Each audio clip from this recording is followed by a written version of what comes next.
તો આ તરફ બનાસકાંઠામાં સતત બીજા દિવસે વરસાદી માહોલ યથાવત છે। જિલ્લાના પાલનપુર, દાંતીવાડા, વડગામ, ડીસા અને અમીરગઢ તાલુકામાં વરસાદ નોંધાયો। કાંકરેજ તાલુકાના શિહોરી, ખીમાણા અને કંબોઈ સહિતના પંથકમાં પણ વરસાદ થઈ રહ્યો છે।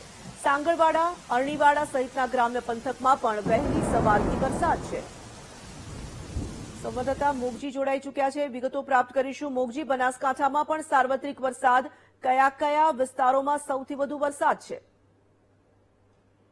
જે તુરંત બનાસકાંઠામાં જો વરસાદની વાત કરીએ તો સતત બીજા દિવસે બનાસકાંઠા જિલ્લામાં વરસાદી માહોલ જોવા મળી રહ્યો છે। વહેલી સવારથી જે પાલનપુર, ડીસા, ધાનેરા, કાંકરેજ, લાખણી સહિતના જે તાલુકાઓ છે તે તાલુકાઓમાં સતત વરસાદ વરસી રહ્યો છે। જે પ્રમાણે વાત કરીએ તો કાંકરેજ વિસ્તારમાં વહેલી સવારથી ધોધમાર વરસાદ શરૂ થયો અને જેના કારણે તમામ જે ખેતરોમાં પણ પાણી ભરાયા છે, તો બીજી તરફ બજારમાં પણ પાણી વહેતા થયા હતા। ત્યારે પણ વહેલી સવારથી ભારે વરસાદ શરૂ થયો છે અને બજારમાં ઘૂંટણસમાં પાણી ભરાયા છે। જાહેર રસ્તા ઉપર પાણી વહેતા થયા છે।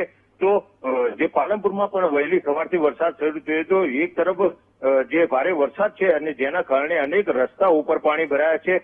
જે પ્રકારે જે વરસાદ વરસી રહ્યો છે વહેલી સવારથી, તેને લઈને જે કાંકરેજ તાલુકાના અનેક ગ્રામ્ય વિસ્તારોમાં પણ સતત વરસાદ જોવા મળી રહ્યો છે। એટલે કે બનાસકાંઠામાં સતત બીજા દિવસે પણ વરસાદી માહોલ જોવા મળી રહ્યો છે। જે પ્રમાણે આગાહી આપવામાં આવી છે તેને લઈને જે સતત વરસાદ વરસી રહ્યો છે અને બનાસકાંઠા જિલ્લાના અલગ અલગ તાલુકામાં અત્યારે સાર્વત્રિક વરસાદ જોવા મળી રહ્યો છે। જી, ધન્યવાદ મોગજી।